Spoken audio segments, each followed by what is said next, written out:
Zombies the Musical. I don't know. Sure, we've had Disney villain teens have their own musical, second-born royals get their own movie. Why not give a fad that's already dying down a shot? Honestly, I'm forming a theory that if a Disney Channel movie is being made about the subject, it's probably not popular with adults anymore.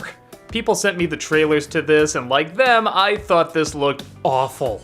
Another piss-poor combination of all the things that Disney thinks is successful and is gonna make them a lot of money. Musicals, zombies, cheerleading, beautiful teens. Which is why you might be shocked to hear, in all honesty, it's really not that bad. Don't get me wrong, it's nothing great. It's not any phenomenal thing that you should go out and see. I don't even know if I really recommend it that much for adults, but for such a desperate idea that was clearly forced on this creative team and cast, they turn out something that's okay. For what it is. The movie opens with the line, "Who would have thought the zombie apocalypse would happen from lime soda?" Already, that's a pretty unique way to start. Soda spilled on this big motherboard in this big high-tech place that turned a bunch of people into man-eating zombies, and you know what, it doesn't matter. The movie rushes by it, and even it kind of acts like it's not really important.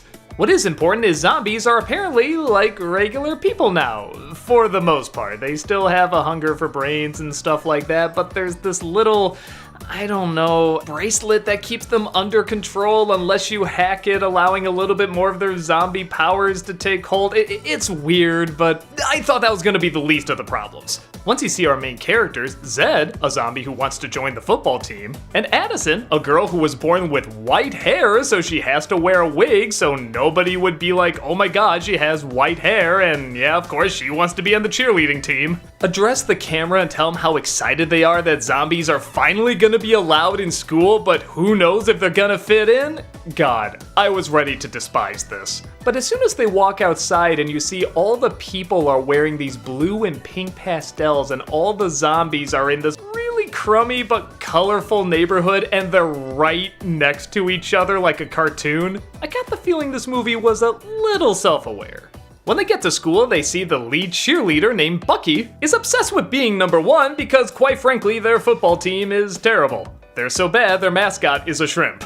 Bucky is so egotistical that he jumps through a picture of himself in the exact same pose while another picture of the exact same pose is right behind it. I'm sorry, that's funny.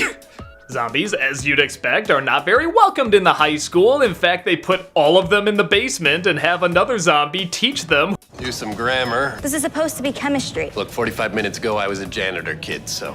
I'm sorry, this is good writing. But that changes when they find out Zed, once his arm bracelet is tinkered with a little bit, has incredible strength and they want him on the football team. Zed agrees, but some changes have to be made, like the zombies are allowed in the cafeteria and don't have to stay in the basement and so forth. The high school agrees as long as he wins a game. So he and his friends keep fiddling with the bracelet, allowing him to get stronger and stronger, and yeah, okay, you know what's gonna happen, right? The liar revealed story, and everybody's gonna hate him, and the girlfriend's gonna hate him. Oh yeah, by the way, they're falling in love too. You have a Romeo and Juliet thing going on. But surprisingly, they work it in kinda cleverly. When it is revealed that he's using the bracelet kinda like zombie steroids, everyone goes from cheering to booing him, but Addison brings up the only reason he did it is because he wouldn't be treated like a human being if he didn't. And that's a good point. It isn't just a simple prejudice is bad story. Like I said, I'm so sick of those from Disney. They're just done so poorly now. It actually looks at it from a couple different points of view. It's something that's relatable, and the characters don't always do what you think these characters are going to do. I mean, when he's revealed and everyone's booing him, you know there has to be a breakup because there's always a breakup at this point, but it's not done for the reason you think. Usually in a scenario like this, the character finds out something and then has to lie, saying, no, I don't love you anymore, and then the girl finds out the truth, but no, he straight up says, everyone's against us. This is gonna be too much. It's not gonna be good for us. Let's try to live normal lives, and that's actually kind of relatable. It's a tough thing to figure out, especially as a kid. And on top of that, there's still some really good jokes. I love it when the coach's strategy for the team is move forward, move all the way forward. Don't go back. There's nothing back here. This is empty. You don't need to go back here. You need to go up here. Yeah, as you can see, this actually did get a few laughs out of me.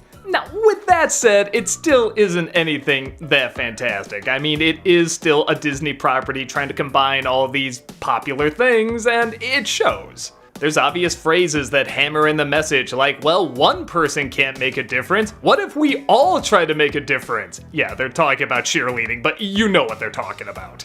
It's nice that it seems like going into this they have an understanding that this is ridiculous and they're gonna make fun of the fact that it's ridiculous. But it still has to meet those check marks. There's gotta be the girl who likes fighting against the man. There's gotta be the bullies. There's gotta be the kid that has a secret but doesn't want it to get out there. That secret's not even that bad. There's even a scene where she says, hey, if I had white hair in another school, it probably wouldn't be a big deal, but this school, it wouldn't fly. Like, yeah, even they're kind of acknowledging it's not really that bad. But even with all that, it never takes itself too seriously. Again, maybe it's because I just saw that second-born royals crap, and that was just so lame and so pretentious and so thought it was saying something amazing that I kinda like this one's getting out of the way of its own bullshit.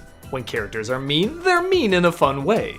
When a song sequence pops up, they're legit, well danced and well sung. When the main leads have to be charming, they are really, really charming, and all those check marks they have to hit, they hit them, but they don't focus too long on them.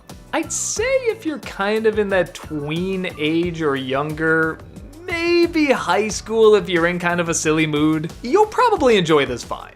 If you're any older than that, I wouldn't say seek it out, but if somebody younger than you is watching it, I would say maybe tune in every once in a while. You might get a snicker here and there. Is that a glowing review? I guess not, but for a film I was expecting to despise, I'm surprised it came out this content. Not great, but not bad either. If you have even the tiniest bit of interest in this, my guess is you'll find there's more brains behind this than you would have thought.